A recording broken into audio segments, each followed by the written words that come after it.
Lights, camera, Jacksons. Hello everyone on this wonderful Sunday morning or afternoon. Afternoon.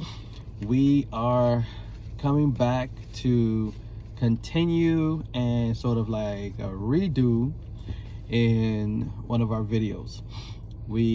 Unfortunately we did it. It was like a good 30 something minutes and it was powerful and no sound. So we're back. Whole video, no sound, y'all. Even the blooper, no sound. So so you know, we might end up just showing you like the before and after, but be that as it may, we're gonna go ahead and continue where we started and left off from the last video. So we're going into a part two of the ships, and this one's a little bit different because we're still talking about marriage ships, but we're adding a certain dynamic of relationships from friends into the marriage ships to kind of get an understanding of what happens to the dynamics of the relationship once you become married and you've had friends for a while. And we're talking about, you know, it could be 10, 20, 30 years, and how those relationships change once a spouse is introduced into the dynamics of you all's friendship. So Tanisha, you're going to give us just a little idea of why we're going to be talking about this and giving you all our perspective on it. Well, it was brought to my attention by some conversations that I've had with someone in regards to friendships. Well, keeping your friendships after you're married. And what was mentioned is the person noticed that things changed once her friend or his friend got married. There was little to no contact, you know, after the marriage. So basically, we'll just be going into, do people still continue long-term friendships even after being married? Does it affect the friendship? What type of boundaries, I guess, you set? Yeah. You know? Yeah, things like that. Well, what's so interesting is we wanted to talk about, does it interfere with your marriage? You know, let's see if we can pull it up. So, and if you guys hear some noise, it's kind of funny because almost the exact same things that is happening is what happened in the last video, but of course you couldn't hear anything. So we're gonna discuss, do marriages interfere with prior friendships? That's very interesting. It's usually, do friendships interfere with the marriages? But we're talking about people who have already had established friendships, right? Like again, 10, 20, and things 30 may years. Change, right? In the midst of someone getting married, you know, or not speaking to them at all. Correct. And again, we're not here to necessarily counsel anyone. We're not counselors, you know, but we are ministers, and it's not necessarily our situation, because I'm still friends with, I mean, most of the people. I mean, I might have one or two that broke off, I mean, and I think everything happens how it's supposed to happen. You know, but you know, it is what it is, right? As Correct. we say. So let's get into it so we don't keep you all too long. So I want to introduce the thought of the reason, okay, which we kind of discussed, and then we kind of gave our beginning thoughts. So what is actual friendship? So a friend is a person who can, I'm gonna have to bring this thing closer because this thing's moving crazy. Okay, so friend, a person who knows with whom one has a bond or some sort of mutual affection with. Okay, typically exclusive of sexual or family relationships. Basically, a friend is someone you ain't having sex with. Okay, we're not, now we're not talking about being married and your best friend is the person you're married to, because we have to be friends, but we ain't go that route. You understand what I'm saying? This is not friends with benefits type situation that you kind of, you might hear from time to time.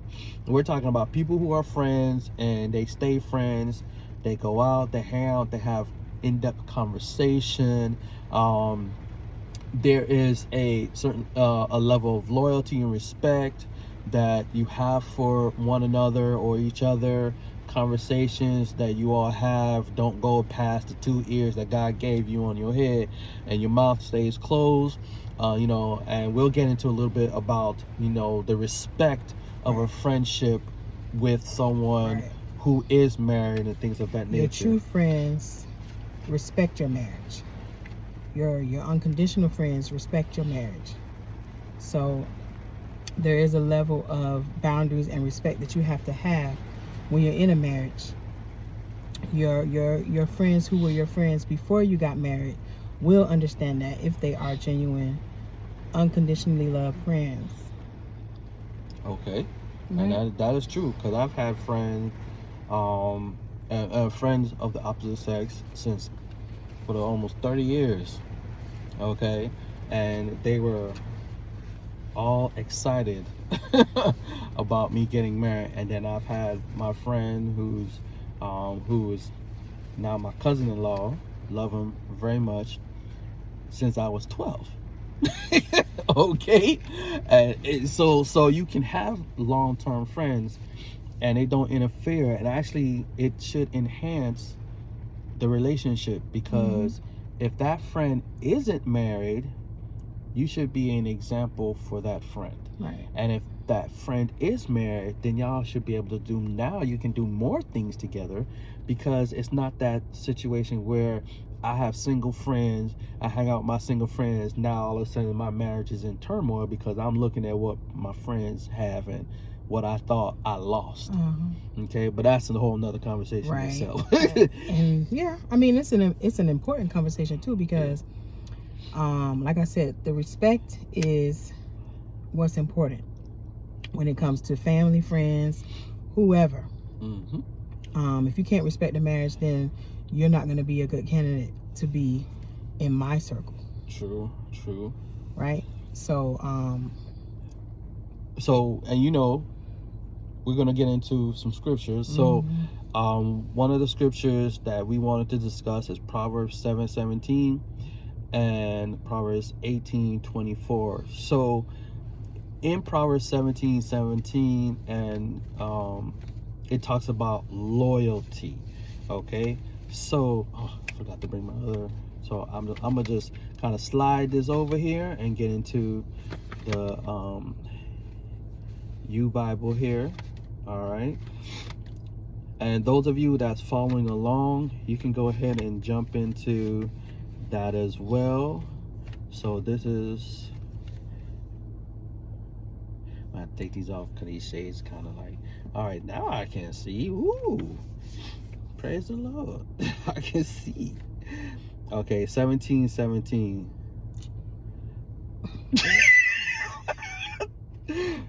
Look at him. Can't look at this, y'all. Look at this. Today's my friend's birthday. She's having a party. She invited me at her house. Okay. So what's your question? So what you Go? Or y'all want me to come in? Okay, who is this person? Her name is Natalie. You know that big girl? God. Sorry to explain like that. I don't know. Okay, yeah, I don't know no big girl. But Sorry. Okay, well, y'all outside over there? Come on, because we doing a video. Come on now. She's having it inside since it started to rain a little. They said you can come in? Okay, my God, because you know I'm really... All right.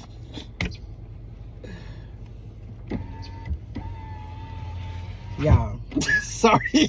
I'm sorry. Because... Let's keep you know, distractions be happening. Kids will distract you, and they know that we be telling them, don't be eating at people's house, don't be going inside people's house. And here he go. Okay, we apologize. Sorry. We apologize. All right, but okay. So, Oh, Lord. Okay. so a friend is always loyal. Oh, I'm reading from the NLT New Living Translation. A friend is always loyal, and a brother is born to help in time of need. So I was kind of thinking about that. Like, what does that mean? A brother is born to help in the time of need. I'm like, okay, what if your brother's already born? Like, what is that trying to say? But then it hit me. So it was like, that friend becomes a brother. And if it's a woman, that friend becomes a sister. Over time, friendships, you become family. That's how I see it. Yeah. You become family after a certain time. You know. And that family clique is birthed out of the friendship. So it's not two different people, it's one person taking on two different roles. Because my guy friends that I'm close with are like my brothers. And I say that wholeheartedly, that they're really like my brothers. Okay. And I do have a brother, but I didn't grow up with my brother, but I love my brother. I know who he is. We got a chance to talk and enjoy time together, and I know where he is, and eventually we'll get a chance to go and visit him where he is. But those of them, like, you know, one friend, like I said, who's my cousin-in-law now, he's known me since I was 12, and my other friend who's really close to me, he's known me since I was 18. And so fast forward, and we're still close. And I mean, friends may not talk every day, right? Even if you shoot a text or something just to check on them, because yeah, we all got, you know, things going on. Some people have kids, some people are, you know, in relationships, marriages. I mean, we all have things going on, but there's always time to check on people if it's important to you, right? If your friends or the people that you say are your friends are important to you, those things will already be in place, and what's understood won't have to be explained, right? So if I haven't spoken to you in a few days, that friend will give you a call, be like, hey girl, I ain't heard from you, or hey man, what's going on, like everything good, you know, just those simple little check-ins, you know, means something. Yeah, because you're not gonna talk to your friends every day. Yeah, you know. Has lives. So just those simple things. And then it was mentioned about low maintenance friend, high maintenance friend. Like, what? Look, I don't have time for these, you know, sayings and trends that be going on, high maintenance, low maintenance, whatever, because if I'm friends with you, we're friends. Period. Friends before the marriage, friends after the marriage. You're like family to me now. So until you show me different, then it's over with.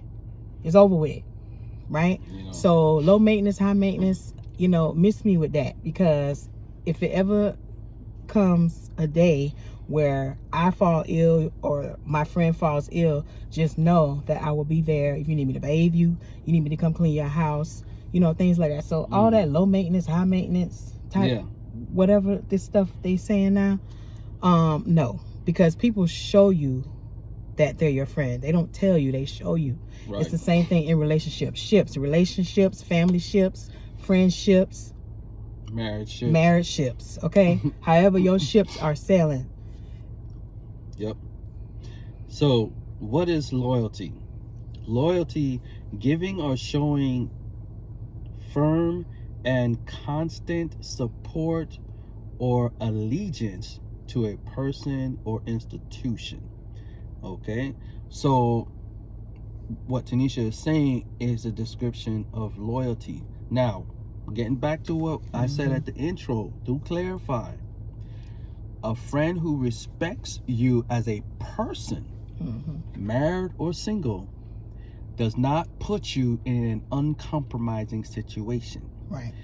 I'm loyal and my friends are loyal, but if you're going to do something that's heinous or diabolical, you can miss me with all I that. got to go and check. I'm not, Check. right, because 'Cause, that's going to affect my relationship with my wife and my relationship with you.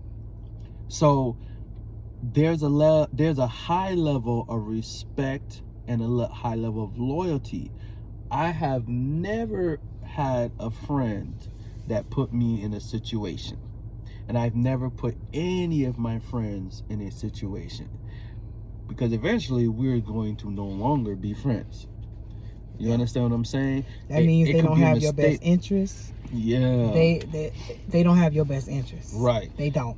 Okay. So so if someone says out of the way about you not doing this or you not doing that, and it's always making you feel guilty for something, then what kind of friend is that? Okay. I have never, since Tanisha and I have been together, had anything negative to say about her friends, because they don't put her in situations, number one. Number two, they know her. She knows them. She has wonderful judgment, discernment. If they were going to do anything that would affect her negatively, she already would cut them off. Or they would just remove themselves. The Lord will remove them too. You know what I'm saying? So I'm not worrying about that. Right. Okay. And you know, we have some friends that we love them so dearly, and sometimes they could live on the edge of it, right? But their friendship has never wavered. You know what I mean? Their personal life, you'd be like, oh Lord have mercy. What? No. Right. But we love them still, you know. But I can't put myself in that lifestyle that you in. I love you. You know, I'll be there for you. We friends. We are. The friendship may have never wavered, but that lifestyle sometimes that they live is like, man, girl, I can't. Okay? Yeah. I can't. Same with you know, me. So you love them, but it's like a certain boundary that you have with them, because it's like, girl, you know I can't. And I ain't with that. You know, we in our 40s. Right. You know, that ain't what we doing no more. Right. You know, so you love them, but it's just a certain boundary that you have to have with them. The friendship, like I said, it hasn't wavered, but it's just certain things that we've grown from, and that we not getting into that anymore. Like that's not where we are. And they'll respect you for being honest. Correct. You know. So what is friendship? Now that we talked about loyalty, so friendship is a relationship of mutual affection between people. It is a stronger form of interpersonal bond. There are acquaintances, okay, and we all have acquaintances. They don't come to your house. You don't hang out with them. You see them maybe at the job, or you'll see them out and about, and you might share pleasantries. You have a respectful rapport, hello, but and that's a as far as goodbye. But that's as far as it goes. Or an associate, same thing as an acquaintance. You know what I'm saying? You know, I might work with this person, or I might do business with this person for that time, but other than that, that's it. I'm not gonna go around and say this is my friend. I'm not gonna go and tell them my personal affairs, things of that nature, right? Okay, and to give you an example, acquaintance and associates, such as a classmate, a neighbor, a co-worker, or a colleague. All right, and it continues to say, and in some cultures, the concept of friendship is restricted to a small number of very deep relationships. In other words, such as in the US and in Canada, a person could have many friends and perhaps more intense relationships with one or two people who may be called good friends or a best friend. So one of the things that we tried to make sure we teach our son is don't go around calling everybody your friend. Mm-hmm. That's a sure. When you use the word, it's like everyone that says, "Oh, I love this and I love that." No, you might like this, you might be intrigued with that, but it's not love. Else, the meaning of love is quite meaningless. Right. You know. So when I call someone a friend, they're a friend. But if I say a good friend, it has the same level of saying that. Actually, no. Actually, if I say you're my best friend, it's a whole higher regard.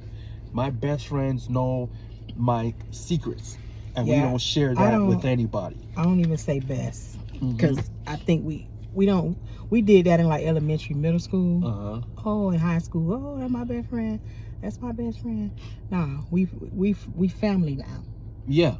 Yeah. You more like family now to me. Now, like I said, until you show me different, because I mean, like I said, you can care about somebody, you can say that, but showing it is another. So I watch that. Right. I watch what's being said and what you're doing, what you're saying and what you're doing. Got you. Good. All right. And the next thing, which is a chapter that everyone, well, so let me take that back. Majority of people know, Christians and believers, is you go to 1 Corinthians 13. All right. And people love to use 1 Corinthians 13 as the means of talking about the epitome of love, you know, showing through the Holy Spirit what love is. All right. So 1 Corinthians 13, you know, and I don't need to read through the whole thing, but it gives you a nice breakdown. Okay. So it explains how love is broken down and can be applied to friendship, marriages, and how people treat one another. All right. So I'm gonna read a little bit of it, and then we're gonna give you our thoughts. All right. So 1 Corinthians 13, love is the greatest. Again, I'm reading from the NLT, New Living Translation. If I could speak of all the languages of earth and the angels, but did not love others, I would only be a noisy gong or a clanging cymbal. If I had the gift of prophecy, and if I could understand all of God's secrets, plans, and possessed all knowledge, and if I had such faith that I could move mountains, but didn't love others, I would be nothing. If I gave everything I have to the poor and even sacrificed my body, I could boast about it. But if I didn't love others, I would have gained nothing. Love is perfect. Love is patient and kind. Love is not jealous or boastful or proud or rude. It does not demand its own way. It is not irritable, and it keeps no record of being wrong. It does not rejoice about injustice, but rejoices whenever the truth wins out. Love never gives up. Love never loses faith. It always is hopeful and endures through every circumstance. Prophecy and speaking in unknown tongues. Well, that gets into a whole nother thing right there. But I'll still read that and then I'll stop there. Prophecy and speaking in unknown tongues and special knowledge will become useless, but love will last forever. Okay? So that type of love can be applied to friendships, and it could be applied to marriage. It can be applied to all sorts of relationships, but it has to be things that are positive. Not saying that there's no argument, no disagreement, things of that nature, but you gotta see that it's not toxic. Okay, that's not a scriptural thing. I'm saying love is not toxic. So if you see someone, or you know someone, or if you've been in a relationship with someone that's toxic, and then you think they love you, or you say they love you, but they're toxic, is that truly love? You understand what I'm saying? Physical, verbal. Those types of abuse. That is not love. And I had mentioned that on a post where, you remember when we were younger, and a boy or a girl, it could be a boy or girl, where you would say, I don't know why this girl or this boy keep hitting me. Right. And adults would say, oh, they probably like you. Right. No, that is not a way that you should be saying, oh, that's showing that somebody likes you. Right. No, because you're teaching them that it's okay to do what you're doing. And then they grow up to be adults hitting people. No, that is not a form of anybody liking nobody. That means that person has a problem with themselves. Right. So no, I don't think that should be something that, should be said to kids. Like, no, that does not mean that she or he likes them. Yeah. As an educator, no. I've never expressed that as a positive thing. And when I've heard other educators say that, I go, the child. It's because it's been repeated. Yeah. But I'm like, no, that's not good. That's a form of abuse. It's that, and we make sure we teach that to our son as well. You know what I'm saying? And then the other thing is they'll hit you and they say, oh, I'm just playing. I'm just kidding. And then see them little conversations too with adults too. You gotta watch. They do that. Adults do that too, like trying to be funny. Yeah, don't play with me, because first off, you trying to say something serious in a joking way, and that's another way to get cut off with me, because we're not doing that. Because if you feel some kind of way about me, you don't need to be around me at all, all.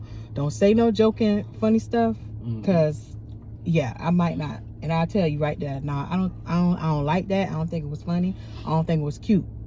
So what was your point behind that? Right. I want to get an understanding before I say what I say. Right. So it be stuff like that people be real catty, and think that's cute. Like, no, if I'm fond of you, you're gonna know I'm fond of you. I'm not gonna say nothing out the way to make you feel some kind of way. Right. Just like that. Yeah. And a lot of people don't like when you're truthful like that, because it's like, oh, I don't know if I would have said that. Why not? Right. Because if this is your friend, why not? Right now. Okay. So to get back to what we discussed, if your friend that you, or the person that claims is your friend, stops talking to you because they're married, and the person, the husband or the wife, says, I don't want you talking to that person anymore, then you gotta, you're married now, but you gotta kind of question that. What Tanisha and I always discuss is we have grown accustomed to seeing red flags and ignoring the red flags. The Holy Spirit gives you discernment for a reason, and we muffle the Holy Spirit, we muffle the discernment, because that's who we want and that's what we want, even though it's detrimental to our health and well-being. And we've been there. That's why you can respect and love a healthy relationship, but you have some people who are so caught up and don't even really understand what peace is, because they're so used to chaos. Right. If it's not chaotic, they don't want it. If it's not chaotic, but then you'll complain about the chaos. But it's like you keep creating this for yourself. So at some point you got to take accountability if you really want to change or not. Okay. But I love my friends. My friends that are still in my presence and things like that. And I know people be saying no new friends, but I don't believe in that, because you're going to meet people all throughout your life. Some people can be a little weird. They want you all to themselves, and I think that's a little weird. It's like, hey, wait, hold on, because I love you still the same. Nobody's taking nobody's place. We're not in competition here. Right. No, we grown. no new friends. You can't sit over here. And all Yeah. that sorts of weirdness. Sound crazy. So yeah, that's not my thing. The mean girl type behavior, no. All right. And then to continue it, because we trying to stay within our Mhm. nice time limit, but Yeah. Ecclesiastes 4, 9 through 10, and then 11 through 12. So in Ecclesiastes 4, all right, going to verse 9. Okay, it says, 2 people are better off than one, for they can help each other succeed. If one person fails, the other can reach out and help. Mm. But someone who falls alone is in real trouble. I was like, wow, to me that kind of speaks volumes. And we were talking about, like, if we had to if we got into a confrontation, I'm by myself, I can handle a certain amount. She by herself, she can handle a certain amount. But when 2 of us are fighting, we're back to back. When you have God, now you got God. Now there's a triune there, and you have all eyes looking in each direction to protect one another. So when you have that one person or those 2 people that you are really like close to, that you are considered family, and that's your brother or that's your sister, that is what they're talking about. When those 2 people are together, same thing with a marriage. When those 2 people are together and they're not at odds, they are able to help each other when times are rough. It doesn't have to be necessarily financial. It also can be words of encouragement, prayer, taking that person out. If that person is not in character, if they're going through a state of depression or a state of sadness, some people go through a state where they feel like they're alone, or they're lonely. And and with God, you're never alone. The devil might make you feel like you are alone, that you're going through loneliness, but you're not, because you do have someone, right? You have God, you have Christ with you, you have the Holy Spirit with you. So a lot of people haven't tapped into their own self, to put more into yourself. If you're single, put more into yourself. Be working on yourself to prepare yourself for what it is that you're looking to receive. Prepare yourself. Use that single time to prepare yourself and enjoy your life. Enjoy your single life. Enjoy yourself, your own self-love, to be able to love whoever is for you. Right. So I think people just, when you keep jumping in and out, there's nothing wrong with dating, but when you jumping in and out of these relationships, it's like you creating this what can I say, soul tie. Yes. And now you all confused. You done took on all these other people that you probably been sleeping with or dealing with their feelings. Now you just trying to figure out why you feeling like this. Right? You've taken on all these people's, you can call spiritual trauma. Yeah. Their bondage. And the thing is, it's so subtle that you don't realize that is not your character. The behavior is very subtle. The change is so subtle. But if you're not a suicidal person, but now you're contemplating suicide, the person that you was messing with may have been messing with some people or other people. All that stuff it's intertwined. Very much so. All right. And 2, sometimes you can be friends with people for such a time, and you all probably met during a time where you both were experiencing a certain situation, right? And one can get out of a situation and they're kind of moving forward, and that friend is still kind of there. And so that friendship may dissolve out of elevation, right? Because this friend is no longer in that. So it was kind of like a trauma bond type friendship, right? So sometimes you be like, oh, we don't even talk no more, because it could be one friend that has actually moving on in their life, and that friend is still stuck in that particular place. So it kind of like diminishes over time. Not that nothing bad happened, but one friend just kind of grew, right. you know, and that other friend is still there, so they go find another friend Mhm. who experienced those same trauma bonds. Right. Right. And to add on to that, and we've heard people from different videos say this, that once you elevate, then you need to stay where you're Yeah, don't bring yourself back down.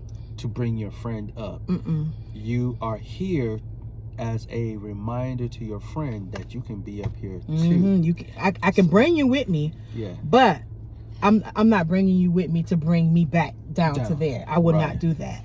You will not take me back to that place. Right. My peace is my peace. If it interrupts that, I cannot, and I Okay. will not. Right. So that's where you have to understand the boundaries that you need to have with people, family, everybody. Okay. Definitely. To keep it rolling so we can wrap it up, verse 11 and 12. Likewise, two people laying close together can keep each other warm. But how can one be warm alone? A person standing alone can be attacked and defeated, but two can stand back to back and conquer. Mm-hmm. Three are even better, for a triple branded cord is not easily broken. So that's comes right back to what we were saying about the friendship and the closeness that you'll have with this person, and those encouraging words. So it's important to remember that a person that is your friend becomes a brother or a sister because the friendship has endured for such a long period of time. They're not going to be mad or regretful that you've elevated and you've gotten married. They'll be there to encourage you, and you never know, they be like, they could be admiring your accomplishment and wonder how to get there. That's what your friends do. Right. You understand what I'm saying? They admire you, and then if you are that supportive friend, hey, I'll help you, I'll share something, and it's just that simple. Okay. Support is not always monetary. Yeah, true. And then in conclusion, 1 Samuel 18. Now, I'm not gonna get into that, but I reread. Yeah, go read your 1 scriptures Samuel now. Go read your scriptures on your at own. 18, and quite a few of you probably already know that story between David and Jonathan, and how their friendship was tested and tried, and how at the end, if you read further than chapter 18, it shows what David did to one of Jonathan's descendants because of his friendship with Jonathan at the beginning. So what I liked about the story is when David had a discussion with Jonathan about how Jonathan's father Saul felt about him and what he was trying to do, Jonathan's reaction was not to get mad at David and curse David and dismiss David, but he said to David, well, let me see if my father truly feels that way towards you, and if he does, I will give you a signal to let you know the dangers of what's being brought before me based on how my father feels about you. That's why I say that story was a really powerful, and I've never read it to the full extent until we started having this conversation, and I went back and I read it, and then our pastor, one of our pastors in North Carolina, Pastor Jamila, and Apostle Fred Gooden was having a discussion about that as well. And it was like, oh man, it was so exciting because we did our first part 2 the day before, and it was touching on so many of what we talked about, and then the video had no sound. And we was like, but that's okay. You know what I'm saying? But it just re-enhanced that God was speaking to us about doing this, and it was exciting. So I just wanted to conclude with that, because that really talks about a level of friendship that you are supposed to have with one person or two people.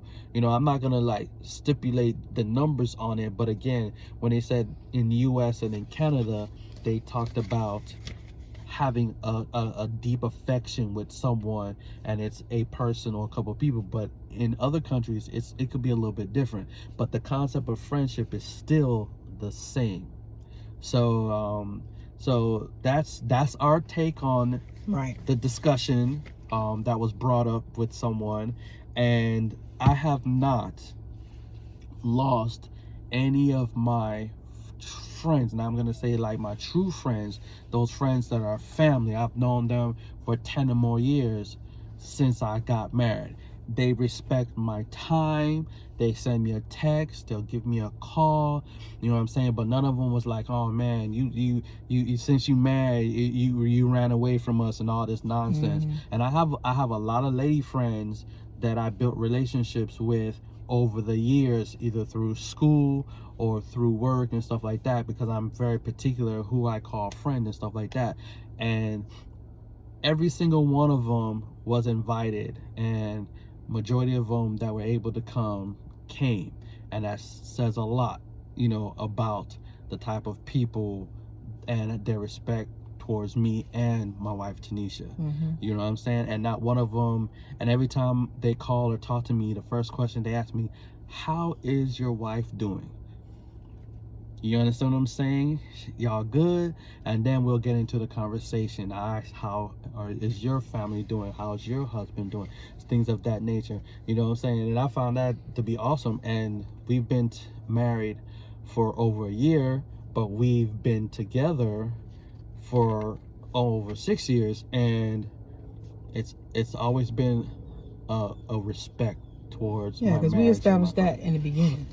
We established that in the beginning, and that's that. You know, when you don't establish those things in the beginning, it will be a problem. They came back here to child, look at them over there, child. I remember them days trying to hide from your mama and stuff, child. They over there kissing and carrying on. They had to move from their house. But okay, child. Ooh, everything going on, child. We up here trying. But anyway, we've gone over our time a little bit, because I know sometimes we make these videos and, you know, I don't know if people get to watch the whole thing, because it be a little long, but act like you're watching something on Netflix, because this good stuff. Okay, this good stuff. I ain't asking for no monthly fee or nothing, so you understand what I'm saying? That's all. Act like it's a little Netflix episode and watch it. Watch it, share it, comment. You know, I'm sure we've experienced, you know, some things. Okay, so anyhow, we're gonna head on out. Peace, self-love, all right, and be in an inspired circle. Okay, all right, y'all take care. Until next time, share, comment, like, subscribe on YouTube, interact. I mean, if it's a topic you want us to talk about, let us know. All right, take care, everyone. Peace and love. All right, later.